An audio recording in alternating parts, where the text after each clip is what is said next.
Dobar dan, dobrodošli u još jednu dnevnu sobu. Na početku isprika svim gledateljima koji dišu Turbo Hrvatski. Osim što morate idućih sat vremena gledati Dnovinara mene, sada je tu i predsjednik Dnovinarskog društva Hrvoje Zovko. Hrvoje, dobrodošao. Morao sam, ima ljudi sa srčanim manama da ne bi infarkt dobili, da ih upozorimo da ćemo sada govoriti samo pro-hrvatski, a ne pro-turbo hrvatski, kako oni vole.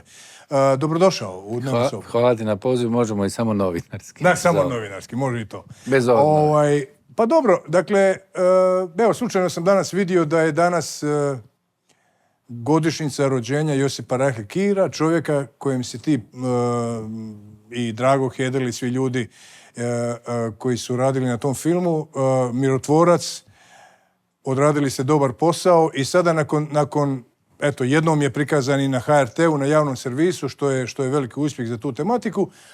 Ali je li film polučio uspjeh kakvim ste se vi nadali, ako ste se nadali da će u nekakvoj javnoj memoriji ime i djelo Josipa Reihl Kira, neki ljudi koji su o njemu mislili negativno da će misliti pozitivnije, jer kad gledamo te famozne komentare ispod tih vijesti o projekciji, uvijek je ta vječna borba lijevo i desno. Zbog čega se ta percepcija ne mijenja ni nakon ovakvih filmova u kojem su govorili relevantni sugovornici koji su rekli neke vrlo bitne stvari za povijest Hrvatsku i za povijest Domovinskog rata? Pa vidi, još jednom hvala na pozivu, dobar dan. Da, danas je godišnjica rođenja Josipa Reihla Kira. Pa film je polučio, ako govorimo o uspjesima, velike uspjehe. Dobio je arene, dobio je na danima hrvatskog filma sve moguće nagrade za scenarije i za režiju. Ostvario je veliki europski uspjeh u Leipzigu. Dakle, u smislu nekih nagrada, još čitav niz drugih nagrada. Film kao film je ostvario. Ja mislim da je dobar dio javnosti prvi put imao priliku nešto šire čuti Josipa Reihla Kiru, zato što je, znamo obojica i svi koji su bavili s time, država je učinila sve da ga zaboravi. Država je učinila sve da njegovu smrt prikaže kao neku, nesretan splet okolnosti. Neka prometna, skoro prometna nesreća. U ostalom, Hedel je meni to pokazivao, kad sam više puta bio u Osijeku, a i pisao o tome, postoji spomenik tamo žrtvama velikosrpske agresije, kako piše tako na spomeniku, i među žrtvama je Josip Reihl Kir.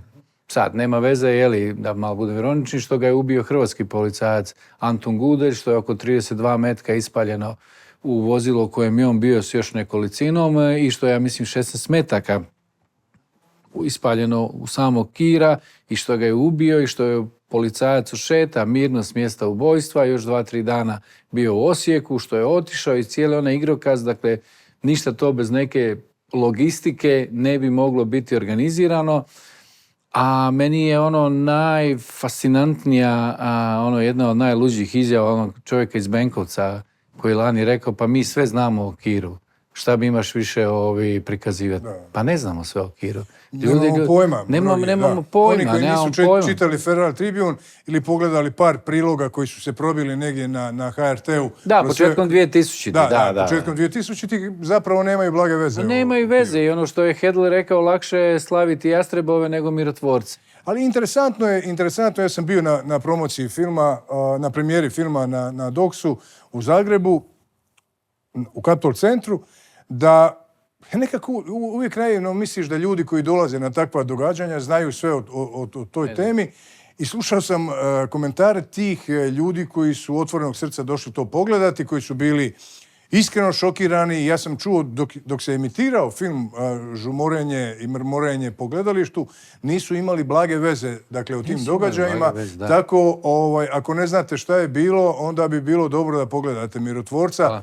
Mnogima bi to trebalo, recimo, i poslije, kada govorimo o tim neuralgičnim točkama Domovinskog rata, i poslije filma ja sam očekivao zapravo, moja percepcija kao čovjeka koji se bavio tom temom i novinara mlađih koji su sada pisali o tome, očito nije ista.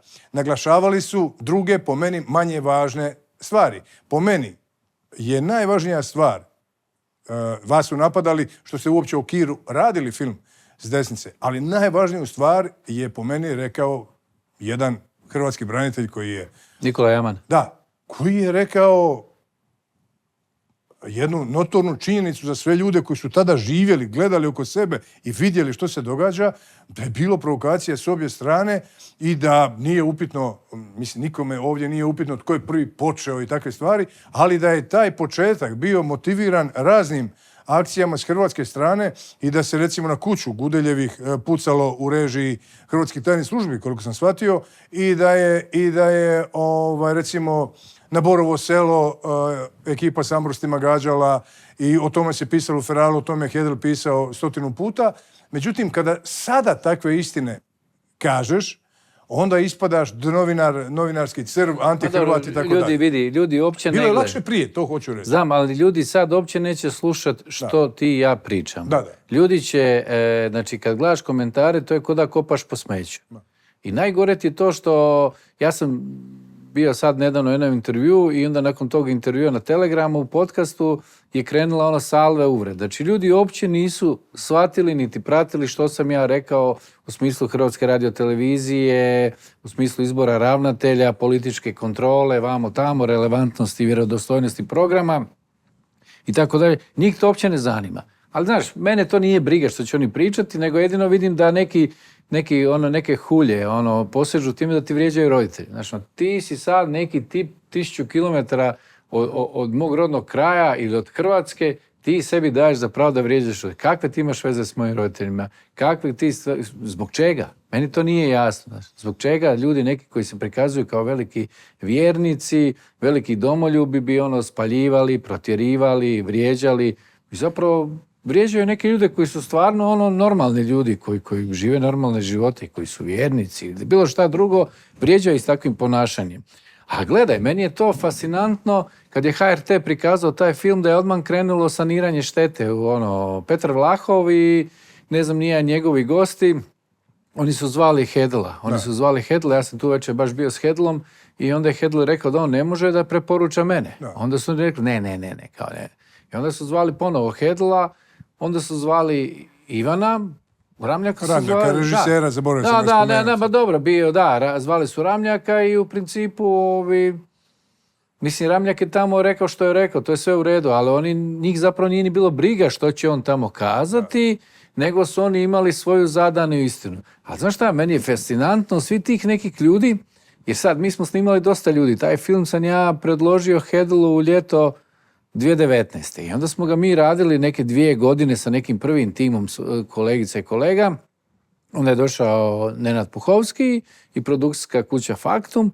Onda je 2022. početkom došao Ivan Ramljak kao redatelj. Ali meni je fascinantno Zlatko Kramarić. Zlatko Kramarića smo mi, kolega Brđanović i ja smo ga snimali 2020. Jedan intervju koji je on počeo rečenicom priča o Kiru je priča o meni. I zapravo on tom razgovoru je rekao jedno veliko ništa. Nije ništa posebno kazao. Onda je frajer izašao, nakon godinu dana je šutio, nije govorio ništa, ali nakon HRT-a on ima potrebu da na jednom portalu objavi svoju istinu, kao di sam tu ja, kako mene nisu zvali, sa onim klasičnim tezama, ko to plaća, po čijem interesu. I onda su to prenijeli Novi list, Glas Slavonije, Glas Istre, onda je Ante Nazor se isto pozivao na to i svi još neki, tako dalje, neki kolumnisti. A znaš čemu je stvar? Ja imam taj intervju i dan danas. Taj intervju nije trajao 45 minuta, nego sat i 27. Pa taj čovjek izmislio pola stvari koje je pričao. On meni uopće to što je on pisao, on to uopće nije rekao. Ali on je zaboravio da taj intervju postoji. Nije bilo ni Mate Arlovića, to se isto uočilo, čovjeka koji je vrlo značajan za tu priču. Pa dobro, Mate Arlović je bio kontaktiran, koliko ja znam, kontaktirane... I odbio je. Da, ja znam koliko je kontaktiran. Ja znam da, vidi, mi smo snimili puno ljudi i onda je na kraju redatelj i mislim da to nama pokazao. Mi smo sve to gledali prije nego što je to sve finalizirano. U finale su ušli, ja mislim, njih 5-6, ajmo reći, glavnih, oni koji su kao bili proćeni najbolji sugovornici. Ali neki ljudi nisu rekli ništa. Neki ljudi su govorili, ali ništa konkretno. Da su kazali recimo da je Kramarić kazao ono što je pisao u svom portalu, on bi vjerojatno bio u tom finalu. Dobro, masu ljudi je moglo još puno stvari reći, ali mislim, onaj kome se film ne sviđa, neka napravi svoj. Nije naravno, to vidi, mi smo čuli 1000 puta zašto se ne radi ovo, zašto... Pa ja ne branim nikome ništa da radi bilo koju temu. Kao da ja branim, napišeš scenarij, predložiš i radiš. I još se jedna stvar uvjetno rečeno zamjerala. Očekivalo se jači napad na Branimira Glavaša.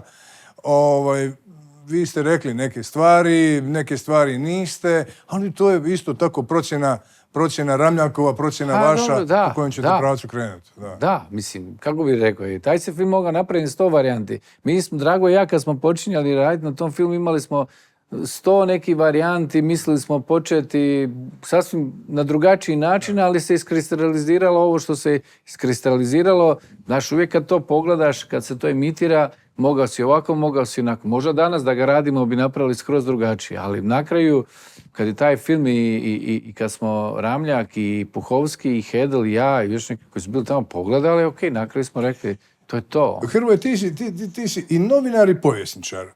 Mislim, Domovinski rat je sada već lagano prelazi, prošlo je 30 godina od početka, arhivi su mnogi otvoreni, to se sada treba doživljavati kao povijesna tema, ali mi i Drugi svjetski rat i Domovinski rat nikad ne završavamo, tako da će to ostati dnevno politička tema još jako dugo. Kako gledaš na činjenicu da ono što si gledao vlastitim očima se sada na neki način promatra službeno, kad gledamo kako vlast promatra na te događaje i kako većina stanovništva to promatra, to se gleda nekim mitologiziranim očima, ružičastim naočalama. Konkretno uloga HOS-a. Nekada paravojnih postrojbi Hrvatske stranke prava, koja je otvoreno zagovarala revitalizaciju NDH. Bili smo na presicama u HSP-u, od slika Ante Pavelića nisi mogao skrenuti pogled da ne vidiš. Od onog topa na Tomislavcu do crnih uniformi, do svega. I sada kad ti napišeš da je HOS jedna marginalna postrojba kroz koju je prošlo 3000 vojnika koji su sudjelovali u obrani Hrvatske, a da je recimo više od 10.000 Srba branilo Hrvatsku, njihova se uloga prešućuje, ne nose se zastave po Vukovaru i tako dalje, onda ti se čini da smo u paralelnom svemiru. Čini mi se jer HOS ispada, evo sada se radi veliki mural HOS-a u Rijeci je napravljen, pa izbrisan, pa je ponovo stavljen. HOS-a nije bilo u Rijeci, mislim, naprosto. A možda je neko bio, ja sad ne znam, možda je neko... bilo je Riječana u HOS-u sigurno. Bilo je nešto, ali kad mogli su napraviti, ne znam, mural Petru Stipetiću, koji je izvlačio Riječane iz okruženja, iz Bosanske Posavine. Ali kako kao povjesničar i novinar gledaš na tu ulogu HOS-a koja je danas ispada HOS kao najvažnija postrojba Hrvatske vojske? Dobro, HOS ne može biti najveći dio ovo što ti govoriš su iznijeli gardijske brigade i specijalna policija. To je napravo, sad možemo govoriti o domobranskim pukovnijama, brigadama, ali mislim, činjenica je kad uđeš u arhivu sad Hrvatske radiotelevizije, novinsku arhivu, kad prođeš sve te neke događaje, vidiš ko je na slikama, ko je bio, gdje je bio i Bobetko, gdje je bio Stipetić, gdje je bio Červenko, pa i Gotovina, i ovi i oni. Znači oni su bili u nekim gardijskim brigadama, vodili, zapovjedali vojska i policija. Na kraju krajeva policija je bila jedina u početku regularna formacija. Jasno.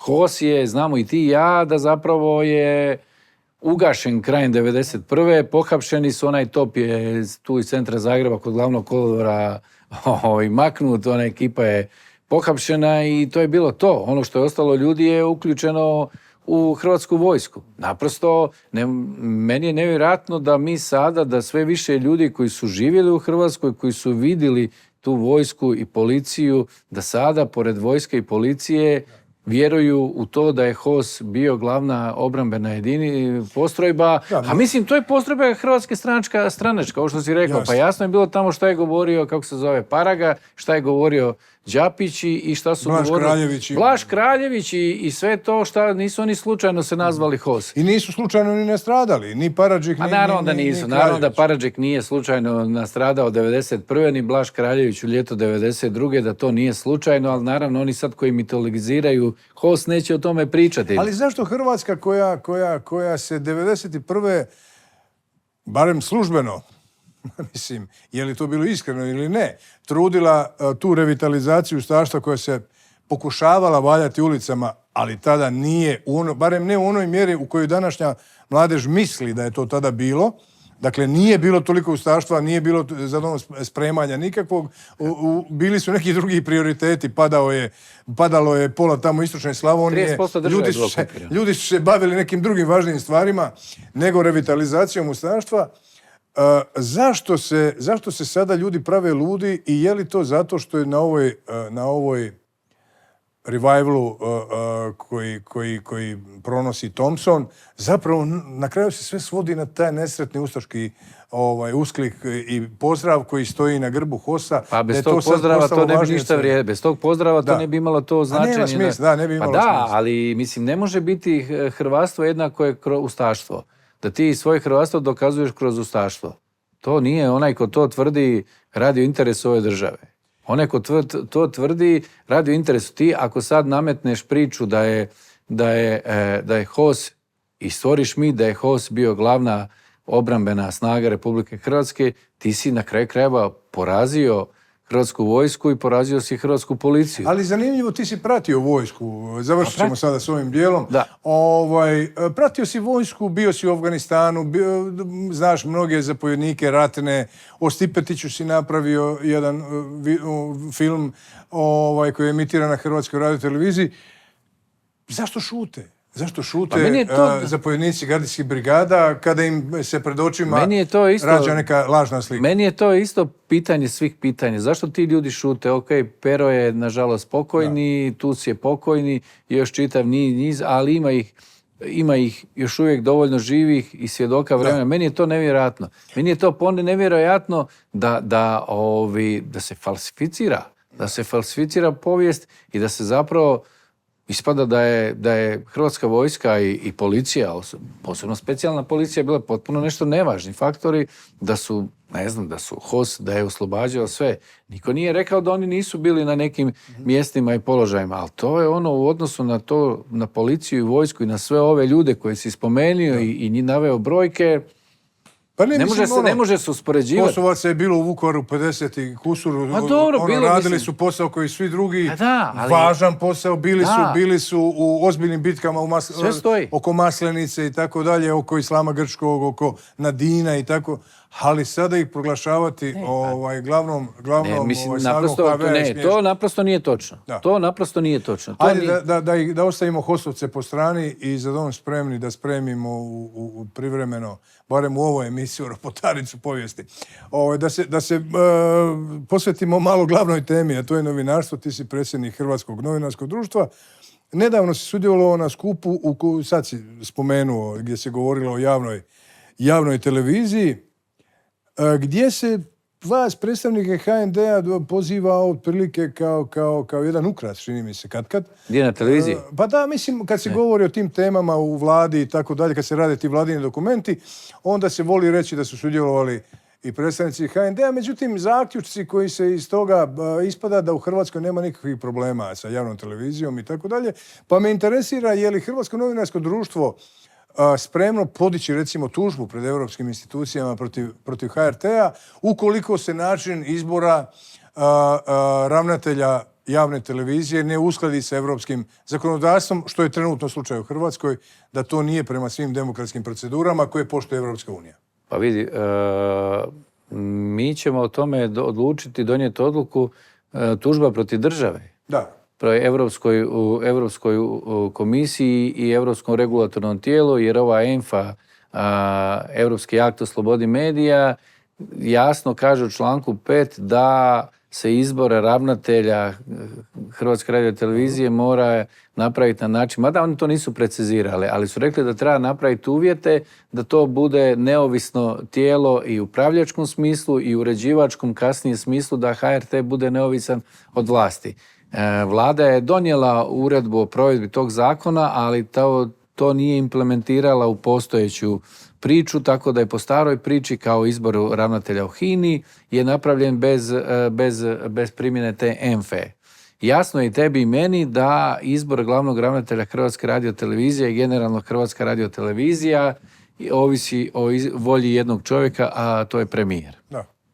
I da sve to je se... već samo po sebi nenormalna situacija. A mislim nenormalna. HRT je uvijek u svojoj povijesti se bio tretira kao neki politički plijen sa manjim ili većim intenzitetom, ali to je tako bilo. Nije sad to samo 10 godina. To je bilo, samo kažem, s manjim ili većim intenzitetom. Ali ovakva Hrvatska radiotelevizija kakva postoji ne treba nikome, osim naravno vladajućim. Nama treba i javni servis, ali ovakav, Boga mi, ne vidim kome bi trebao osim vladajućih. I osim toga, znaš, kad me već pitaš, ravnatelj Šveb je spomenuo zakon o HRT-u, mi nemamo pojma o tome. Mi smo uključeni u zakon o medijima, u radnoj skupini, tome sudjelujemo i dajemo neke svoje prijedloge pri Ministarstvu kulture i medija, o ovome ne znamo ništa. Ja ću ti reći nešto drugu stvar. Ja se usudim tvrditi da na HRT-u postoje crne liste. Crne liste koga se smije pozvati, koga se ne smije pozvati. Evo, iz perspektive Hrvatskog novinarskog društva, ja sam 8 godina predsjednik HND-a, nikada me niko s Hrvatske televizije nije pozvao da dođem, da budem gost u neku emisiju. Bila ona tjedna emisija ili bila dnevna emisija. Nikada niko. Oni bi snimali neke naše presice, tu i tamo bi nešto objavili, ili bi zvao me nekoliko navrata Hrvatski radio da gostujem i tako dalje, ali Hrvatska televizija nikad. Ni čitav niz drugih organizacija civilnog društva, ja koliko mene sjećanje služi, a mislim da me dobro služi, zadnji predsjednik HND-a koji je bio gost na HTV-u je bio moj prethodni kolega Saša Leković. Ja mislim da je to negdje bilo ljeto 2015. Da je bio na 4. programu. Evo, mene nije niko, ne sjećam se. Pa dobro, to vrlo jasno govori. Mislim, o čemu zapravo govori, mi možemo samo nagađati. Ja ne vjerujem, teško mi je povjerovati, da je netko iz ureda premijera sastavio nekakvu crnu listu, ali čvrsto vjerujem u to da domobrani na uredničkim funkcijama HRT-a sa jednim uhom vječno osluškuju što se iza brda valja i onda da su te crne liste sastavili sami i da se strogo tih kanona pridržavaju, jer je apsolutno nemoguće da se u 10 godina slučajno dogodi da u ovakvim problemima u kakvima se nalazi hrvatsko novinarstvo, da se ne kontaktira hrvatsko novinarsko društvo pa tako vidi, da se zove predsjednik. Bio je Lex AP, bio je zakon o medijima, bio je zakon o elektroničkim medijima, sve neke teme. Ja ne mislim da premijer se time bavi. Niti će on pored svog posla kojeg ima se bavi time, niti ja mislim da on, znaš kad su nama prije 25 godina govorili, Račan ti piše tekst. Račan ti piše tekst, ne znam, Mesić ti piše tekst, Sanader. Možeš misliti što bi oni stajali iznad glave i diktirali u desku HTV-a ili u nekoj redakciji kako će biti sadržaj tvojeg teksta. Ali ja mislim da oni preventivno, da oni masu stvari preventivno cenzuriraju, da preventivno cenzuriraju. Osim toga, moram reći kad si me pitao, moram to kazati, da, Hrvatska radiotelevizija koja me godinama maltretirala i dalje nastavlja to. Znači ja više nisam tamo, otjerali su me. Oni sada mene jure zbog 2 čitača kartica i laptopa. Ja sam tu tužbu koja je bila u paketu još u 2018. Dobio sve to i pravomoćno da te njihovi, da sam ja otuđio nešto je najobičnija budalaština, neistina. Međutim, majstori sada zatražili su reviziju na Vrhovnom sudu. Na Vrhovnom sudu? Znači, da, idu da ostani đubre do kraja. Kako je govorio? Tako je govorio, ali Bora Čorba, ali pa dobro, mislim, koji je tvoj status tamo? Ti si se bio vratio? Jesam ja vratio i onda su oni meni Đuro Sesa, Vrhovni sud i još kasnije asistent. Sad formalno ne radiš? Ne, ja više nemam s HRT-om ništa. Da. Ja nisam tamo zaposlenik, oni su me na kraju otjerali, bio sam u 3,5 godine, sam imao 53 ročišta. Da. Na 52 sam bio jedan, nisam zbog smrtnog slučaja, nisam bio. Na 52 ročišta razna, da tako kažem, i parničnom i na kaznenom sudu. Razlog, uzrok je bila Hrvatska radiotelevizija. Oni su bili izgubili 7 presuda i onda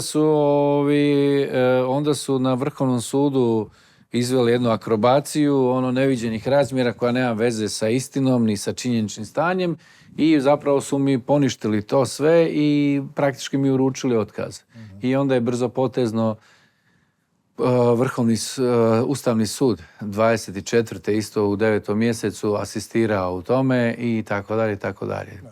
Ali mislim, ništa neobično te ekipe. Ali ovo jure me za čitače iz 2014. Ali dobro, HRT zapravo nikada, mislim, kad starije generacije naših kolega govore joj u moje vrijeme, mislim, HRT je vječno bio zapravo okupirani medijski prostor od strane prvo komunističkih vlada, mislim, u tu lakoću postojanja novinarskog 80-ih, ja iskreno vjerujem u kontekstu kada se gleda 60. i 70. Da, Bakarića ga gledaš. Ali kad se gledaju nekakve razine zapadnoevropskog novinarstva kojim smo kao težili, onda je to smiješno. Onda si išao si u kockicu kao što sada slušao si kockicu, kao što sada slušaš Plenkovićev ured. Mislim, tako da postoji li uopće nada u ovakvoj konstelaciji da bi HRT mogao jednog dana postati ono što tvrdi da je cijelo ovo vrijeme, a to je javni servis. A mislim, gledaj, vidi, ljudi neki misle da bi, ja mislim da sa ovom ekipom teško se može išta biti, jer sutra da tebe i mene neko stavi na ključne pozicije na HRT-u, da budeš generalni direktor ili da budeš glavni ravnatelj, s kim ćeš, novinarski si, da si nogometni trener i dobiješ 11 balvana i dobiješ 4-5 zamjena koji su još gore od njih. Mislim, tu ima još ljudi koji znaju posao, koji su marginalizirani, što novinara, što snimatelja, montažera, urednik, to nije sporno. Ali što ćeš s ovima? Ovo su ovi koji su napravili medijski zločin, novinarski zločin. Gdje ćeš ti s njima? Jedino gdje, negdje izmakni sa strane. Trebalo bi dovesti neke potpuno nove ljude, ili naprosto bi trebalo ugasiti ovaj HRT, pa osnovati neki novi HRT, krenuti iz početka. A to su Grci napravili. A ne, mislim, ali vidi. Ovo je gangrena. Ja iskreno ne želim nikome ništa loše tamo. To su ljudi koji... Mislim da bi se u nekakvom zdravom sistemu moglo naći mjesto za sve, ali ovako kako se sada radi, ti nemaš nijedan istraživački magazin osim Labirinta. Nemaš ništa. Ja mislim da ljudima koji su sudjelovali u ovome uništavanju HRT-a i ovome potpunom neprofesionalizmu, ja ne znam gdje bi s njima. Mislim, ima ljudi dovoljno tamo na HRT-u s kojima bi se nešto moglo početi raditi, ali ovi sigurno više ne bi mogli odlučivati. To čak nije stvar je li neko navija za nekoga ili mu je neko... Ti, stari moj, ne znaš raditi. Ti si počinio medijski zločin. Izluđuješ javnost 10 godina, jednostavno radiš paralelnu istinu. Paralelni svemir je to što ti radiš. To ne može biti nikakav zalog. Ne može da sad, mislim, jedino na kraju krajeva, ne znam šta, ostaće da u slučaju nuklearnog napada, ostala bi Periša, Smrtić i Bubo Švabe bi ostale. Mislim, ja i ne želim, oni sretni bili što se mene tiče, oni imaju svoje živote, ja tamo više ne radim, da me nisi zvao emisiju, da me nisi pitao, ne bi se njime ni bavio, ali ja samo kažem, HRT može postojati, treba biti javni radijski televizijski servis, ali ne ovako ustrojen, ne sa ovakvim ljudima koji ga sad vode. Naprosto, to je neodrživo. Ok, sada je jedna od tih zanimljivih tema, su te slep tužbe famozne, zatrpavanje novinara, to je oduvijek bila. To se 90-ih događalo Feralu. Stalno se događalo. Izgubili su stotine, tada tisuća maraka na tome, prikupljala su se sredstva da se Feral ne ugasi i tako dalje. Na kraju se ugasio pritisnutim tužbama i manjkom sponzora. Recimo to tako da ga je, kako cinično vole reći, tržište samo ugasilo, iako znamo da nije. Da je netko drugi se pobrinuo za to. I evo danas, jučer čitam na Telegramu da je Hedlu, na primjer, zabranjen ulaz na moćni sud. Gdje je Virovitica? Da, Virovitici. Jopa Đakić je imao jedno... Gazdeku su dali, Hedlu nisu dali. I sad Hedla nisu pustili, iako je sutkinja pustila, ali predsjednik suda, valjda... Ja sam pisao da mi objasne, to nisu oni znali. To nije to u interesu javnosti da se snima suđenje saborskom zastupniku. Da, oni su to potpuno, nije interes javnosti, utjecajnom saborskom zastupniku vladajućih. Je podnio 100 tužbi protiv novinara. I predsjedniku Hvidre već, 6 mandata. Mislim, ja ću vrlo oprezno Josipu govoriti da me ne tuži, jer mu je to mu je drago. Vidi, Hrvatska je tu naprosto jedan evropski rekorder kada govorimo o slep tužbi. Dobro, ajde za one koji ne kuže šta je to, taj odvratni engleski izraz, da malo kroatiziramo. Što bi to zapravo bilo? To su tužbe koje idu protiv ljudi, ljudi koji rade poslove u javnom interesu. Znači, novinari, civilni organizacije, aktivisti. I zatrpavanje. Zatrpavanje. Znači, slep, tužbe. Nešto napišeš, više nema kod nas neke javne polemike, debate, nego ti neko samo odmah opali tužbu. Ti je to. I sa ovim velikim odštetnim zahtjevom. I tamo onda, kad dođeš u ralje hrvatskog pravosuđa, moli Boga kojem si sucu. Moli Boga, ima sjajnih sudaca i sutkinja, ali ima moli Boga, jer problem hrvatskog pravosuđa je... I nema prakse. Da, problem je zato što mi imamo, tu smo apsolutni rekorderi, nažalost, na evropskoj razini, što velik broj sudaca i sutkinja su tužibabe. Da, oni tuže novinare. Da, oni tuže. Mi smo recimo 5 godina imali 3 evropska šampiona po slep tužbama, od 3 su recimo 2 bili suci. Zvonko Vrban, tada predsjednik Županijskog suda u Osijeku, je tužio Telegram. A to je ugledna institucija u Osijeku, zbilja, taj Županijski sud. Pozdravljamo sve suce, to su dragi ljudi. I pridonijeli su stvarno jednoj percepciji pravosuđa koliko god su mogli, svaka im čast, pozitivnoj percepciji. Sudac Ivan Marković, on je sad predsjednik Županijskog suda, mislim da je on predsjednik Županijskog suda u Zadru, on je tužibaba, jedna žešća, on je recimo ove godine, ajmo reći tako, žrtva njegovih progona je bio kolega Ivica Nevešćanin iz Zadra. Da. On je tužio, ako se ne varam... Kad si rekao Ivica, mislio sam Marijačić, onda nekako znam da je to nemoguće. Ovo je imao, kako se zove... On je imao 26 tužbi protiv, po podacima HND-a, protiv novinara i medija i najviše je tužio izdanja Hanza Medije. On je tužio redom sve. Inače, Zadar je tako dosta jedna tužna sredina, sredina u tome gdje ljudi baš u maniri revolveraša gađaju, i to suci gađaju naše kolegice kolege. Imali smo slučaj da je sutkinja Vrhovnog suda je pokrenula tužbu protiv kolegice Davorke Blažević iz Šibenika, gdje, pa sad govorim sutkinji koja je onda otišla u mirovinu, sutkinja Vrhovnog suda. Znači, suci te tuže i ti dođeš na sud i on kaže ovome poštovani kolega ili poštovana kolegice. Da. Odlično, razumiješ, suci... Je li sutkinja Šupe iz Šibenika ili ona tužila kojeg novinara, to treba vidjeti. Sigurno ima negdje ali šta je meni fora? Znači, imao si serijske tužbe, imao si Hrvatsku radioteleviziju koja je u jednom momentu pod ravnanjem Kazimira Bačića imala, po podacima HND-a, oko 36 tužbi i to je bilo otprilike tada nešto 2 milijuna i 200-300 tisuća kuna, otprilike negdje preko 300 tisuća eura, tada smo mi to računali, serijske tužibabe.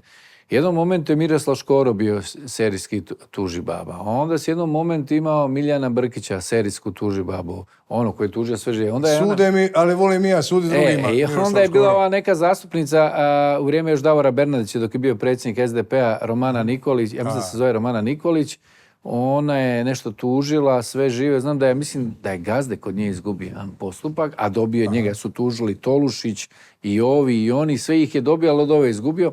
Znači, ti si imao čitav niz sudaca, političara, razni ljudi sa Željka Markić protiv Dežulovića. Dobro. Isto išao sam na ta ročišta kao promatrač u ime HND-a. Svjedočimo toj drami emotivnoj Bore Dežulovića kojim fale njihovi susreti.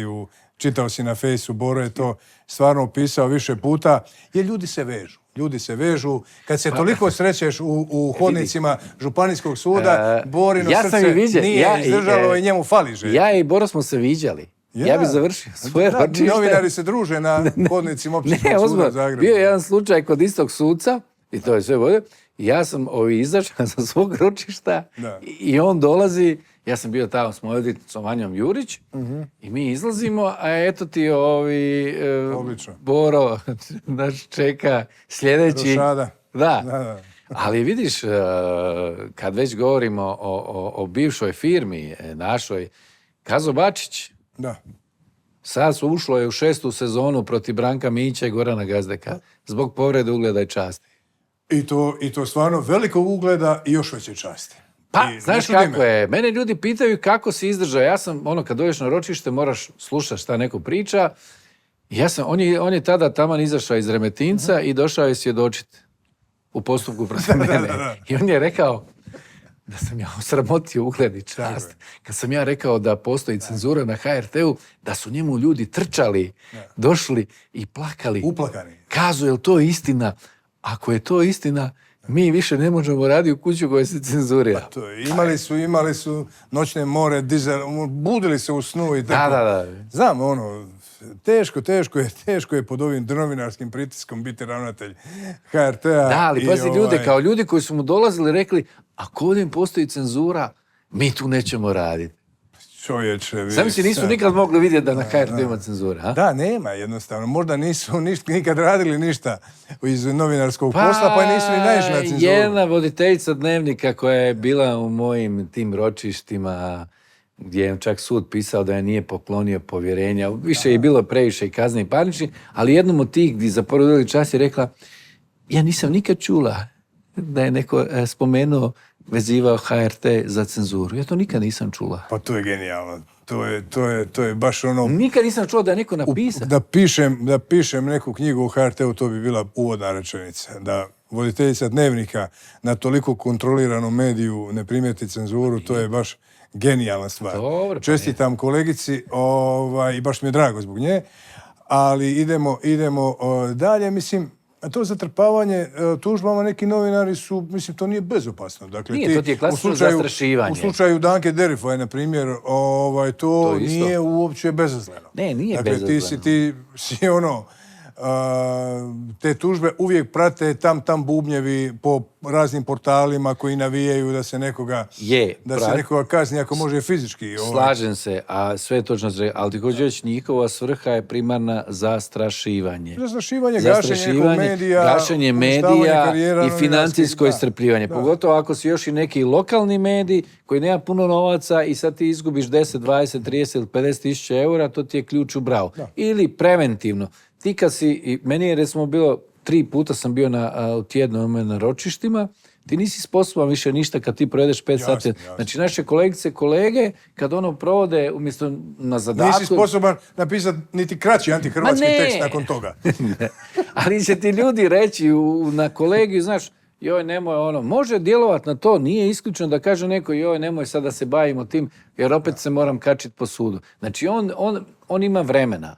On ima vremena, ima novaca i to mu ništa ne znači. Čak nije opće stvar, tebe tuže nekad zato što si ti objavio... Ali ima u Hrvatskoj još nešto. On ima prijem u DORH-u, on ima prijem u sudstvu i on zna da od tih 10 tužbi, ono što smo govorili na početku, ovisi kakvog suca dobiješ, da će mnoge proći i da će njegov cilj, a to je zastrašivanje i uništavanje medija, biti zapravo ostvaren. To je najveći problem. Najveći problem je simbioza politički motiviranih tužitelja, privatnih ili institucija i pravosuđa. To je najveći problem. Neshvaćanje što je to novinarstvo, što su demokratske slobode od strane hrvatskih sudaca, čini mi se. To je najveći problem. Pa da, ali meni je drugo fascinantno da duševne boli, mi smo tražili dekriminalizaciju dijela protiv časti, uglede i to sve, nije niko došao i rekao ja ću te tužiti kao što je nekad bilo u Francuskoj za 1 franak, da obranim svoju čast. Nego, kako se duševne boli liječe sa 100.000 eura, ali nekad 100.000, 200 ili 500.000 kuna. Zašto je, znači, kako neko tuži recimo, tužio te nekad za 500.000 kuna, sad je to otprilike 70 još nešto tisuća eura, pa ko je izračunao to? Ko je izvještačio da ti baš, da kaže, ja nisam noćima mogao spavati, ili kada je napisao, došao sam na misu, pa mi se jedna gospođa nije htjela javiti zbog nego što je neko nešto rekao, mene je to pogodilo i ne znam, ja tražim 50.000 eura. Koji, može li neko za 5 centi tražiti? Razumiješ? Kad su velike duševne boli, onda i velika odšteta mora. Ali vidi, to je unosan biznis. Duša se liječi, ne liječi se duša iznosom manjim od 50.000 eura. Da, ali to je obijest. Ti želiš nekoga uništiti, želiš ga da bude sankcioniran, da ga financijski iscrpiš, jer je novinar uvijek u nepovoljnijem položaju od onog koji je tužitelj i želiš zaraditi. Naprosto želiš zaraditi. Da, i ljudi su vidjeli da su mnogi dobili tako presude, neki su dobili... i onda su svi digli nogu da se potkuju i tako smo onda zatrpani tužbama. Mislim, ovaj zakon koji govori o zaštiti osoba uključenih u javno djelovanje, mislim, ono što nama fali u tom zakonu koji je usvojen u 6. mjesecu je da ta zaštita se ne odnosi na kaznene predmete. Jer ja sam imao iskustvo, a i mnogi naši kolege, kazneno. Znači, sad će umjesto parničnog ići, bojimo se, da će sada ići rast još više broj kaznenih predmeta. Jer novinari u Hrvatskoj dvostruko odgovaraju kazneno i parnično. Kazneno i parnično. Praktički za istu stvar te neko može juriti u 2 različita postupka, po 2 različite osnove. I to je problem. Pogotovo što je bilo nekad situacija da se neko dogovori s nekim nakladnikom i onda juri tebe ponaosob. I ti si na čistini, na ono što se kaže brisanom prostoru. Znači, mi imamo stotine tužbi, mi ne tvrdimo da su sve slep tužbe. Ali znaš kako, mi smo HND i Centar Miko Tripalo, su njihovi pravni eksperti su analizirali 1333 tužbe. Od 2016. do 2023. onda su brojke zastrašujuće. Najmanje utvrđeno je 40% tih tužbi je imalo makar jedan indikator o čemu sad pričamo, ovih slep tužbi. Makar jedan. Mi ne kažemo da je svaka tužba slep, ali kad sudac Ivan Marković podigne 15-20 koliko već tužbi, to je onda čisti slep. Kad neko tuži, ne znam, nija sudac, nekadašnji predsjednik županijskog suda pa krene sa serijskim tužbama, to je slep. Istovremeno hrvatsko novinarstvo, ja stvarno ne znam kada je gora situacija bila, kad je nakladništvo u pitanju, kad je izdavaštvo u pitanju, kad su dnevne tiskovine u pitanju. To su smiješne naklade, to je par tisuća primjera kad se proda. Globusa više nema, Nacional izlazi samo zbog reklama, vjerojatno, koje, iako mnoge teme bitne obrađuju. A mladi novinari rade na tim portalima kao kokoši nesilice u nekakvim boksovima u kojima djeca sjede po 10 sati dnevno i izbacuju 15 vijesti od kojih mnoge nemaju smisla ili ih je napisala umjetna inteligencija ili su prepisane bez citiranja izvora i tako grade svoje karijere za bizarno male novce. Jeste li ikad izračunali kolika je prosječna plaća hrvatskog novinara danas? Ja tvrdim da je ispod hrvatskog prosjeka i da hrvatsko novinarstvo u financijskom smislu nikad lošije nije stajalo. I što misliš, quo vadis domine, kako će se stvari, jer televiziju isto gleda sve manje ljudi, dakle mi živimo u nekom vrlo novom svijetu kojem ne znaš uopće kojem se izvoru prikloniti. Vidi, mi smo ti početkom ove godine imali anketu na nekih 125 naših kolegica i kolega, ne samo iz Zagreba, nego iz drugih centara i otprilike brojke su ti poražavajuće. Samo na tom uzorku ti imaš, prosječna plaća bi bila možda 1300 eura. Ali, govorimo o prosjeku, imaš velik broj ljudi koji imaju plaću 1000 eura, imaš ih oni ispod 1000. Kako? Znaš, ne bi smjelo biti, ali je. Pogotovo u lokalnim medijima. Što ti je 1300 eura? Ništa. Jedno na ovu inflaciju, na ovu nenormalnu skupoću, to je jedno veliko ništa. Mislim, ima tu ljudi koji imaju vjerojatno 2000 eura ili više, ali to je mala brojka. Znači, novinari bi trebali pratiti ljude koji su u međuvremenu 100 puta postali bogatiji. I onda ti taj čovjek još sa 3 tužbe. Ma sa 3 tužbe, znaš. I kome se onda da uopće na lokalu ulaziti u neke teme, nego vjerojatno se... Nije riješeno pitanje financiranja i država je prepustila taj kaos i onda se mediji snalaze kako se snalaze. I znaš, ona mantra koju smo imali godina će to tržište riješiti. Nevidljiva ruka tržišta je dovela to da su mediji na izdisaju. Nevidljiva ruka nepravde.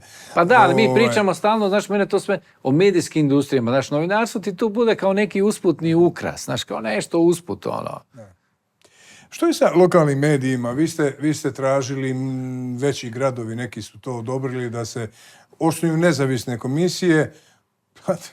To isto zvuči kad čujem nezavisno u Hrvatskoj, mašim ti se Dobro, pištolj, to je nezavisno. pusti. Ali te nezavisne famozne komisije sada dodjeljuju sredstva u Zagrebu, Splitu i još nekim, Pazinu čini mi se, nekim gradovima koji su usvojili te preporuke da se lokalna sredstva da onaj u Segetu Donjem, žderač janjetine sa službenom karticom HDZ-a ne može odlučivati kojem će novinaru dati, kojem portalu sredstva, nego da to ipak budu 2-3 pismenih ljudi koji će odlučivati o tome. Kako je u manjim sredinama, jesu li te preporuke usvojene ili i dalje rođaci sa načelničkih pozicija dijele po babi i po sličnima? I dalje se bune, i dalje se pruža otpor tome, ali znaš kako reći, čak i nekim medijima odgovara. Znaš, nije samo zli oni. Ima tu, trebamo govoriti i o minusima iz naše profesije. Znaš, mi smo sad, prije par mjeseci imali smo povjerenstvo u Križevcima. Oni su prihvatili naše povjerenstvo. Imamo u tim nekim sredinama, ove koje si već spominjao, ali to je spor proces. Još uvijek veliki je broj odbijanja. Mi smo bili, ja sad ti mogu reći od Vinkovaca do Dalmacije preko Istre, nema gdje nismo bili. Zajednica županija je napravila, zajednički prihvatila neke preporuke, napravila je neki, ajmo reći tako, iskorak u smislu financiranja, ali gradovi, općine, još uvijek veliki problem. Odbijaju to. Istri je to recimo jako velik problem. U Istri. Da, Istra kao percipirana kao oaza. Istra je ništa manje gora od bilo koje druge hrvatske regije kada govorimo. To je možda još i gora, jer imaju možda više novaca i 0 bodova. Imaju jedan portal tamo u Istri koji bavi se istraživačkim novinarstvom, a bio sam ja na razgovorima. Bio sam ja na razgovorima i u županiji i pojedinim gradovima i općinama. Mi smo tu napravili jednu turneju od 2022. pa do danas. Popriličan broj kilometara smo prešli. Mislim, Hrvoje, da se ne lažemo, postoje ljudi koji su razvili u takvom sustavu unosan biznis osnivanja portala u svom mjestu koji kontrolira stranka koju je on sklon. I onda ljudi direktnom pogodbom sa gradonačelnikom i sa središnjicom dobiju lovu od koje žive oni par ljudi, a od novinarstva tu nema ni ne. Ili nisu bili uopće upisani u registar Agencije za elektroničke medije, pa kad je to postao uvjet, onda je krenula jedna pomama zahtjeva, i to najviše iz Istarske županije, mislim i svi drugi, ali nema. Mi smo bili u Rijeci isto u prethodnim mandatima, niko ništa, U tom smislu nismo mi puno, mi smo sa SDP-ovim zastupnicima, odnosno gradonačelnicima, imali izuzev Makarska koja je imala to par godina pa je izašla iz toga ove godine. Bila je primjenjivala modele HND-a, više ih ne. Mi smo, kad neko kaže HDZ, pa evo HDZ... Nije samo HDZ, naravno. Pa ne, ja koliko znam, gradonačelnik Splita je... Politička kontrola je svima bitna. Gradonačelnik Splita je prošle godine još nastavio, bio sam na sastanku s njim, rekao je da nastavlja s tim modelima. A i u nekima gradovima gdje je bio SDP na vlasti, neki IDS, pa nismo baš nešto profitirali. Mislim, mi imamo isti zahtjev pred sve, svi su dobili isti zahtjev. Ali nije dobro, Makarska možda nije najbolji primjer sa lokalne medije nakon iskustva koje je pokojni Anđelko Ercik tamo doživio i Makarska kronika, koji su, to je jedan od rijetkih lokalnih medija koji se pokušao profesionalno dobro, oni su bile najbolje male novine u jednom momentu. Sad imaš dva medija tamo, ali... Njihova sudbina možda pokazuje mladim novinarima kako će proći ako budu radili posao kako treba. S ljudima treba raditi. S ljudima treba raditi. Znači, ja mislim da je to problem. Problem neke naše kolegice i kolege su stavi ih na portale da budu kod daktilografi. Da, pa to. Terena ne vide ništa. Znači, možeš ti obaviti 100 telefonskih razgovora i priča. To je sve u redu. Ali moraš imati iskustvo terena. Mora tebe čovjek fizički vidjeti. Moraš ga upoznati. Kod intervjua je to najzanimljivije da ljudi koji mi se znaju žaliti, stari ljudi koji su navikli na neke druge principe, kaže da ih mladi novinari dobiju nervni slom kada im se kaže ne, ja ne želim vaša pitanja, ne želim odgovarati mailom, želim da dođe tu i da razgovaramo. Onda ovi se šokiraju kao da baš razgovaramo, kao zar postoji ta opcija? Tako da se stvari... A mislim, ja sam znao raditi za novine intervju da s nekoga snimiš, ako nije tu fizički, ne može, pa mu kažeš uključujem sad snimač, stavite na speakerphone i mi razgovaramo. Znači, ovo se sad razgovor snima. Da. Pitanja pod pitanja i onda kad završim, mogu natipkat cijeli intervju, mogu ti da vidiš autoritet. Ne, da vidiš, ali razgovor se snima. Ako taj neko fizički nije tu. Jasno, ali kažem, danas je postalo moderno raditi intervjue mailom. Ali dobro, dakle, kada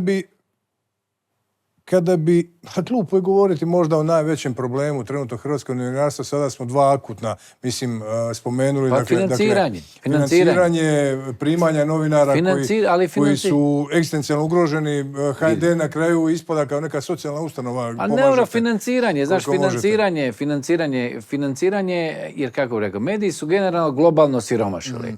Sjeti se, znaš, prije 15 godina velike ekonomske krize i kako su društvene mreže uzele primat. I meni je onda najjače, znaš, kad kažu mi se moramo boriti protiv lažnih vijesti, mi ćemo imati medijsku pismenost.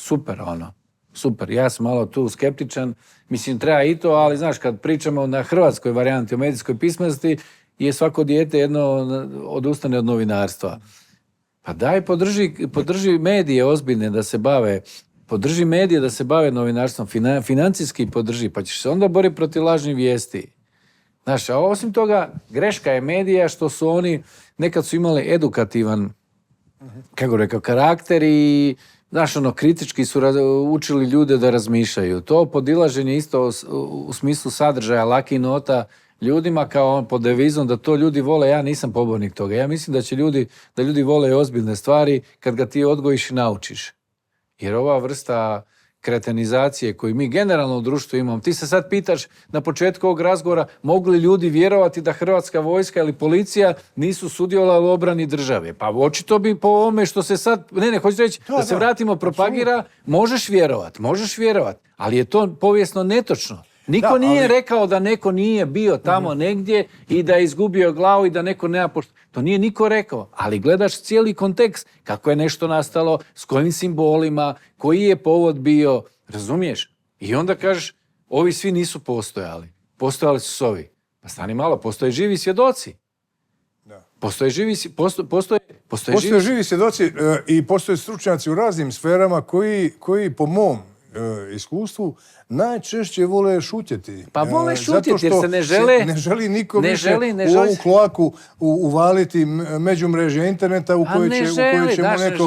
Ne žele da i vrijeđaju, da i prijete, ili da će doći Keleminec nekome ispred Keleminec. Doći će ti ispred kuće pokucati na vrata. Hoću, samo jedva ga čekam, samo da dođe. Ne kažem tebi, nego općenito nekome. Znam, ali to je isto problem. Ne možeš upadat nekome, narušavati nečiju privatnost. Osim toga, članovi obitelji, osobe koja je izložena tome i oni su isto izloženi, nisu oni dužni to, zbog čega bi oni morali trpiti, zbog čega bi morali susjede trpiti. Pa bio sam u Splitu kad su išlo Dežulovićem roditelj. Ali interesantno, evo, Plenković je barem vladu zaštitio sa ovim zabranom pristupa Markovom trgu, ali našim dnevnim boravcima je Keleminicu dozvoljen pristup. Pa vidi, ja mislim da ne bi trebalo nikoga. Ja se sjećam kad su išli Kosorici, Milanović... Dobro, vlada je nešto drugo. Ispred vlade. Može i mora prosvjedovati. Ispred vlade, gradske skupštine, pa dođi čak ispred novinarskog doma. Ako imaš problem s nekim, dođi ispred novinar, ali ti, znaš, ja mislim da političarima, njihovim članovima njihove obitelji, bez obzira kojem političaru je riječ, ja mislim da članovi obitelji da nije u redu upadat u nečiji dom. Ali ajde da vidimo sada listu tih ljudi kojima se upada na taj način. Mislim, frustrirala te činjenica da ljudi poput Bore Dežulovića, ljudi poput, ne znam, Viktora Ivančića, Ivice Đikića, pa sada i Pandžić prolazi to kada ga se optužuje da ruši hrvatski sport, hrvatski ponos i tako dalje. Pisao je o Dalićevoj vikendici, pa je to strašno.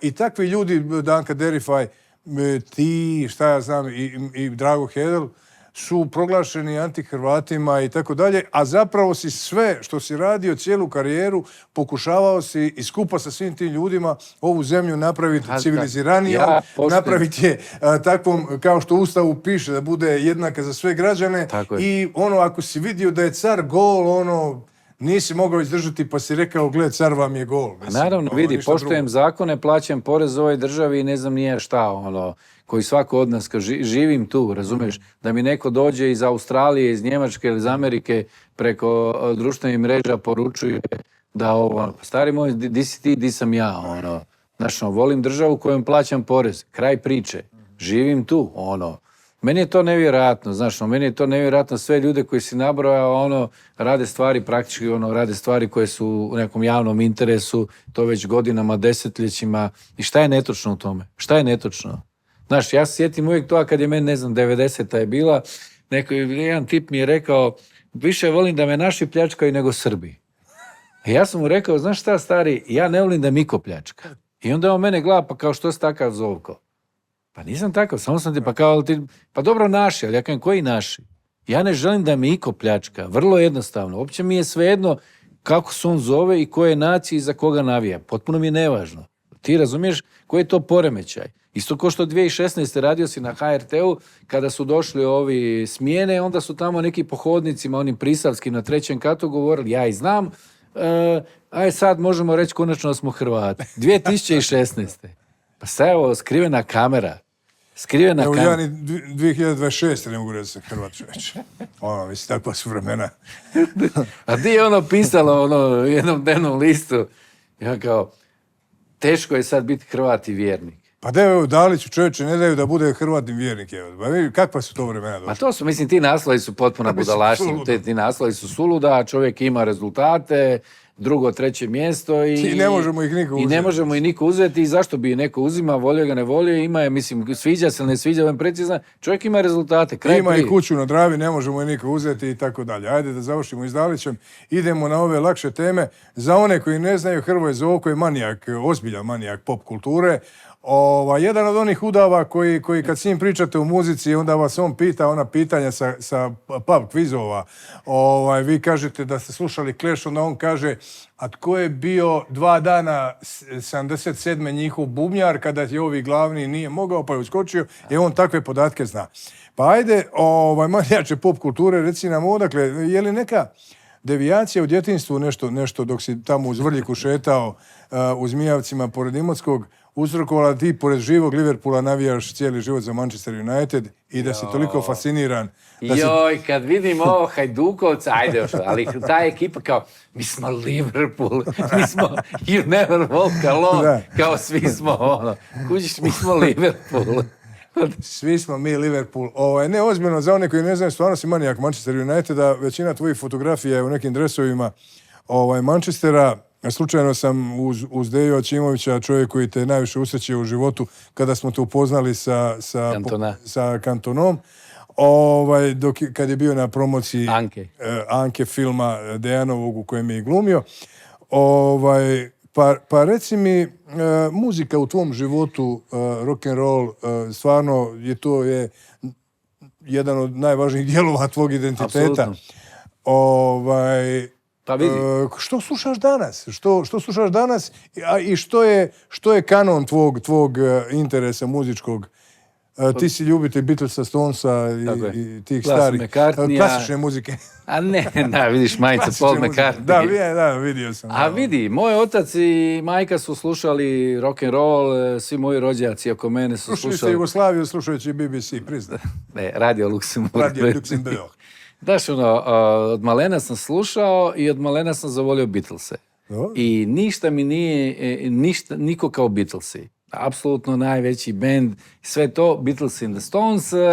Odrastam primarno na Britancima. Ako me neko pita za 100 najvećih bendova, ja bi bar 80 britanski bilo. Mislim, što ne znači, meni je najbolji koncert bio Beastie Boysi. Jesi li ti britanski špijun ili Vučićev igrač? Britanski ipak. Britanski, da. Kako se zove?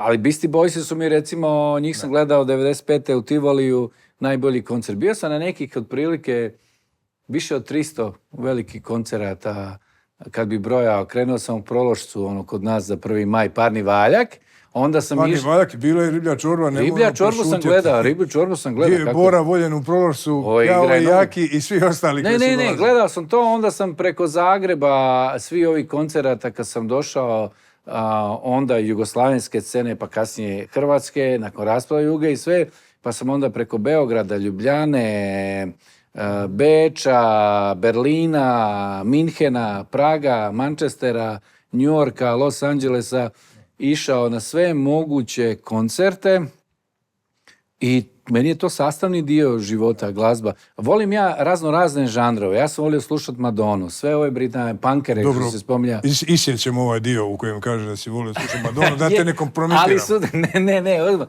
Metaliku sam volio. Mislim sve do najnovijih nekih hitova. Znaš kako je ono? Volim od one stare škole do najnovijih hitova. Pratim... Od svih pjesama Marka Perkovića, koja ti je najdraža? Koja mi je najdraža? Beatlesi su mi najdraži. Nisam njegov ljubitelj. Dobro pitam. Ne, nisam njegov, ne slušam njegovu glazbu. Znam njegove pjesme, ko što i svi znaju, ali da i sad slušam, ne. Dobro. Ne. Dobro, pitam, samo pitam. Pa dobro, mislim, ja sam spreman ovdje otkriti jednu tvoju traumu sa tih koncerata, tih 300 nešto koncerata, a to je jedan fizički napad koji si od jednog interpretatora popularne muzike doživio. Dobra je fora, to je dobra fora, ali nije. Bio sam sa Siničnom sam bio na koncertu. Radilo se o vokalno-instrumentalnom sastavu Azra, koji je nastupao gdje? A to je Azra bilo u Posušju i mi smo bili u prvim redovima i svi smo mahali rukama. I ti si ga toliko volio da si skočio ne. pozornicu? Ne, to sad je... To je sada mitologija. Koji je ovo spod... Ne, to je mitologija. Mi smo bili na koncertu Azre i u Posušju i to je bilo onaj 87. onaj album promocije između krajnosti. Bilo nas puno iz Imotskog, iz Mijavaca, od cijele Imotske krajine smo došli i onda je došao Johnny i ne znam, ja sam uskočio, bio jednom dotrka skoro da sam dotrka gitaru, skočili ovi oni i on je jednom krenuo da će nogom zamahnuti da nas rastjeraj. To ti je bilo to. Ali nije te pogodio.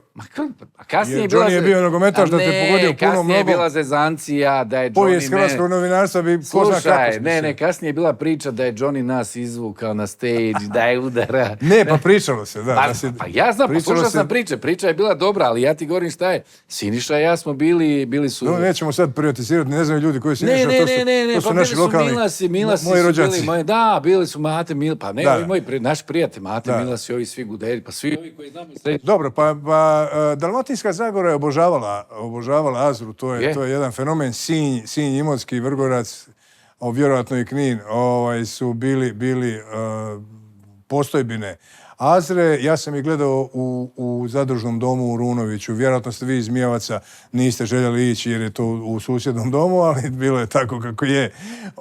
Što čitaš, Hrvoje, od knjiga sada? Stigne li se pročitati nešto? Sad sam došao, dužan sam dobro za Manchester United. Ajde.